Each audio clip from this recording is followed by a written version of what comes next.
भ्रम का पुलिंदा। लेखक राजीव पटेल, सह लेखक संजय कुमार सिंह, सम्यक प्रकाशन। लेकिन वहीं ईसा पूर्व दूसरी शताब्दी में बृहद्रथ मौर्य और पुष्यमित्र शुंग के बीच में सत्ता संघर्ष के साथ अगर वैदिक ब्राह्मणी सांस्कृतिक संघर्ष की बात आती है तो इन दोनों के बीच के संघर्ष पर काफी साक्ष्य इस पुस्तक भ्रम का पुलिंदा के साथ साथ वैदिक युग का घालमेल पुस्तक में भी दिया गया है। इन सारे साक्ष्यों के अतिरिक्त भी निम्न साक्ष्य और प्रस्तुत है भरहुत स्तूप की खुदाई से स्तंभ और उसके साथ लगी वेदिका मिली है, जिसका छायाचित्र यहां आप लोग चित्र में भरहुत से प्राप्त स्तंभ और वेदिका के नाम से देखें। उत्खनन से प्राप्त इस स्तंभ और ठीक उसके लगे हुए वेदिका को चित्र संख्या 1, चित्र संख्या 2, चित्र संख्या 3 और चित्र संख्या 4 के नाम से विभक्त करते हुए चिह्नित किया गया है, जिसे देखें। इस स्तंभ चित्र में जिस स्थान पर संख्या 1 अंकित है उसी स्थान पर से बम्ही लिपि में लिखा हुआ सुगनम राजे का पूरा अभिलेख मिला था। अब इस अभिलेख में जो सुगनम राजे लिखा है उसमें नन प्रत्यय का स्वरूप है,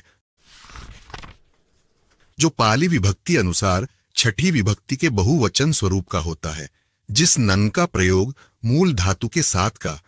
की के लिए संबोधन हेतु किया जाता है, जैसे बुद्धानम यानी बुद्धों का बुद्धों के लिए किया जाता है, तन्हानम तृष्णा का, देव मनोरसानम देवता और मनुष्य का जैसे शब्दों हेतु प्रयोग किया जाता है। उसी प्रकार सुगनम राजे यानी सुग के राज में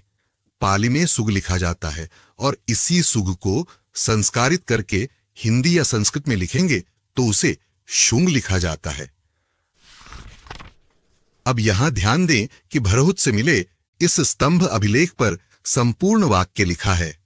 नागरी लिपि सुगनंग सुगनम राजे रंजे गागीपुतस विसदेवस पोतेण गोतिपुतस सागरजुस पुतेण वाचिपुतेन धनभूतिन कारितम तोरणाम शिलाकम्मता च उपन्न,